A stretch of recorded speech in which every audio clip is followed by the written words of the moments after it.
Hey everybody, Robert from Black Belt Gaming. Happy New Year. It's January 2024. Defenders of the Realm is back on the table. This will be my third playthrough of this game. This time I'm going to be playing with expansions that are new to me. And I've used the expansions in a way that I hope will make the standard game just a little bit easier. So we'll see how this works. If you're looking for a more fast-paced playthrough, why don't you check out my previous game. I'll try to put a link around here somewhere to that series. It's about maybe 4 videos long or so. This one's going to be in smaller bite sizes as I attempt to film around my work schedule, which is very busy here right now. So it's going to be going along piece by piece, but there should be a lot of new things added to the game, which I'll be exploring, and it should make it interesting. So let's get started. For my party of adventurers, I've chosen 4 that I don't really know if I've played before. We have the Ranger, the Sorceress, the Eagle Rider, and I think the only hero expansion I have for this game, the Barbarian. I also managed to pick up an expansion for this game called Legends, so each of the characters will have a bit more abilities and interesting background associated with them. I promise you, these were randomly drawn for the different characters, but I just have 2 backgrounds that seem to be kind of a very good match with the particular character class, so to speak. So I mean, we have Brotherhood of Trackers ended up being drawn for my Ranger at random, Orc Hatred for the Sorceress, Queen's Champions for the Eagle Rider, and then interesting, I got Lone Wolf for the Barbarian, another interesting matchup there. So let's get started with the first turn. We'll just talk about the characters as we go along. Alright, so the Darkness Spreads cards have been drawn and placed. I ran into a couple that needed to be redrawn due to putting them on generals spaces and getting too many minions out here at the start. The one thing that did happen that's going to be difficult is the Cursed Plateau is already going to get a Tainted Land Crystal because there are 3 demons there. So that's a bit rough to start with. So we've got 2 tainted crystals on the board. And remember, due to my first playthrough, if you run out of those crystals, the game is over. These extra quest cards on the board are placed on the taverns. And so if I go to one of the inns and I have an option to, I think it's for an action, I can take a look. Maybe it's an action that you need to spend, and I can take a look at the quest card and exchange it with the one that I currently have if that's not going well or if it's a quest I don't really want to pursue. So I think we're ready to start with our first turn, and I'm going to be starting with the Ranger. So the Ranger's ability, as I get myself familiar with him, he gets +1 to attack rolls when he's in a green location. He may attack enemy minions that are 1 space away. And if he starts his turn in a green location, he gets a bonus action that turn. He is a member of the Brotherhood of Trackers. You spent several years in the highlands and mountains living with and learning from the secretive hill folk. You may enter 1 blue location each turn without spending an action to move there. But you must have at least 1 action available to do that. So you can't do that if you've run out of tokens for the turn. And his quest card is attempting to feed the orphans. So I'm going to need to get together, I think, 2 cards of the same color and discard those in Monarch City and then the reward is I can draw a special card and put it into my hand. So this is one of the new cards. We can see the people who wrote this one, their names down there at the bottom. What I need to do to start off is draw a couple of hero cards for the Ranger, and let's start his turn. Well, I think for his first turn, he's going to use his archery skill. And I believe this can be used from any location. We can launch an attack with our arrows into the dancing stone and try to take out some of these undead minions without having to be there. So we're going to be attacking those two. So I've got my inexpensive little dice tower here. We're going to be taking our first action, shooting a couple of arrows, and we're trying to get 4s or better. That looks like 1 hit. So one of those minions is knocked out for our first action. For our next action, I think I'm going to be launching arrows over this way to the Father Oak Forest. Let's attack these orcs over here. And a 3 or better will get it for them, so we take out one of those as well for our second action. I think for our third action, we're going to move into the Father Oak Forest. And for a fourth action, we will attack using Wood's Lore. We should get +1 to our attack on this remaining orc. And that's good enough to take him out. We have 1 action remaining. We're going to launch an archery attack down here toward Pleasant Hill. And what do we need for a demon? A 4 or higher. And that didn't do it. So that's how we'll end our day actions. We're heading into the evening. We can draw a couple of new hero cards for the Ranger. One of those is a special card. And I think we're heading into darkness spreads as we head into the night. So let's draw our first card. And we have Serpent Swamp and Wolf Pass. Now we've placed those minions at those locations, but we do have something here, I think. Heaven's Glade for Sapphire. That is his next location. So I think, wow, right out of the gate, we've got general movement. So Sapphire's going to move to Heaven's Glade, and along with him come 2 minions, I believe, according to the card. And in response, we get to draw a High Council card, or the King's High Council. And I think we get to choose here. Quick Strike. We can remove 2 minions at each general's location. That's pretty good. Or Bold Generals. The generals are growing bolder as they march toward Monarch City. 1 less minion is added to the general's location each time a general moves. I like that one. That's an ongoing effect that will stay in place. Timing. Would this affect the general right now as he takes his first move? I don't know. Let me see if I can look that up and find out. Well, it was not exactly clear. It just said when a general moves, draw a card. So, I guess this would affect the general. It's called Bold Generals.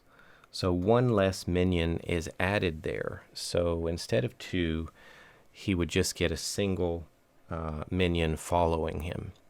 So that's how I'll play it. Let me know if that is incorrect. This game seems to be pretty flexible in sort of an old school way. The way you can play around with expansions, you can play around with the number of this and that you use in order to make it harder or easier.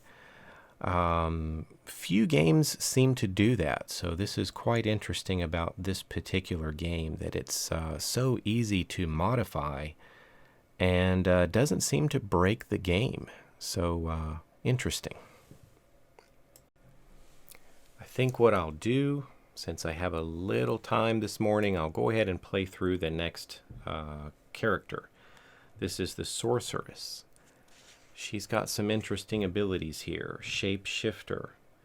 We can choose a minion color, and she will basically disguise herself. And so if she ends her turn in a place with those minions, she won't take damage from them because they think she is one of them. Ambush. Well, when she's in the same shape and looks like one of them, then she can get a +2 to each die rolled against them, but only for the first attack. Then they know she is an enemy. And then she has visions. She gets to roll an extra die for any quests or any attempts to heal tainted lands. So we might be well off to send her towards the Cursed Plateau, where she might be able to deal with that tainted land crystal. Her background was orc hatred, so orc raiders, killed your parents and burned your home. So she hates orcs. She gets an extra die in battle when she fights orc minions. And the disadvantage is she cannot move away from a location as long as orcs are still there. Her quest is to seek the Crystal of Light, and this is done at Ghost Marsh, which is way up to the northeast, or the top right corner of the board. If she can get this crystal, it'll help her remove Tainted Lands crystals from the board. So if there was a collection of crystals at one place, she could discard this card and remove them all. Let's grab her a couple of hero cards as she starts her turn. We've got a different angle for you here, but the camera is not quite as high quality as the other one. But I think with her hero card, I have a little idea.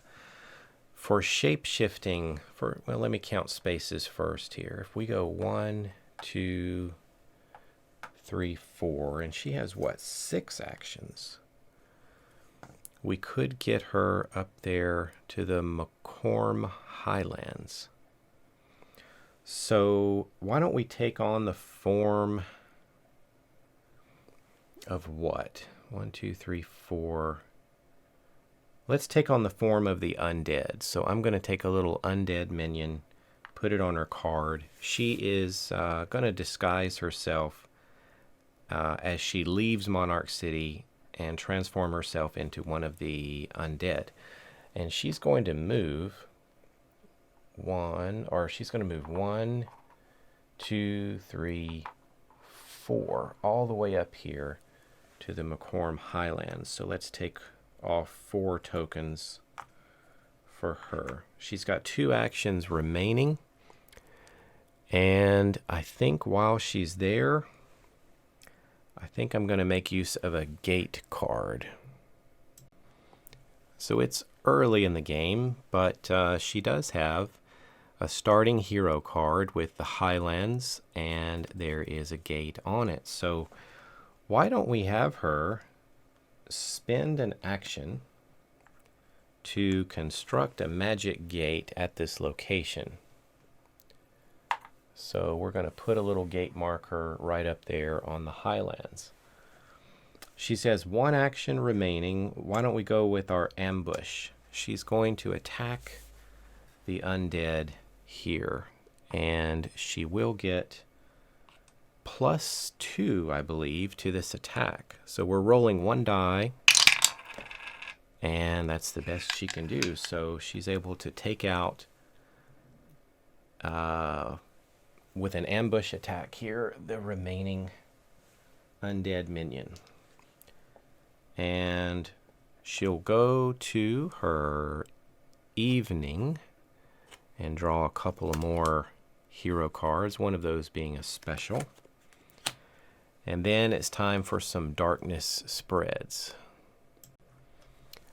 All right, so let's see what we get with this. One card right now, the Seagull Lagoon, is going to get 2 minions.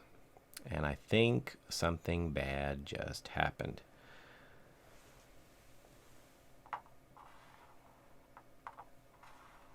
Instead of a 4th minion, right? Instead of a 4th minion, we have an overrun. So we need to take a crystal, put it on the lagoon, and from this location, there is a little road heading over there to the Griffin Forest. I think we do an overrun, and it may be all blues in the nearby territories. So I think all territories that are connected to the lagoon take 1 minion. So I think that's what happens there. Well, Heaven's Glade is supposed to get 2 orcs. And guess who's standing there? Sapphire. So he's getting some orcs to join his little group there at Heaven's Glade. General movement says Sapphire would move. Wow, Sapphire is going to move. Sapphire is supposed to move to the ancient ruins and gain 1 minion, but because of the bold general, he doesn't care about carrying minions with him. He's moving along, and I think he stops there. Wow, 2 hero turns and 2 general movement from Sapphire, and that reminds me, we should draw another High Council card and see what that says, because the general moved again. So we have a choice here. Let me get this a little closer so I can see it. Now, I probably should have drawn this immediately, but let's see. We have an option here, Fortune's Favorites. The support of the gods appears to be with the realm and her heroes. Shuffle all spent hero cards and then draw 2. These 2 cards go back into the hero deck.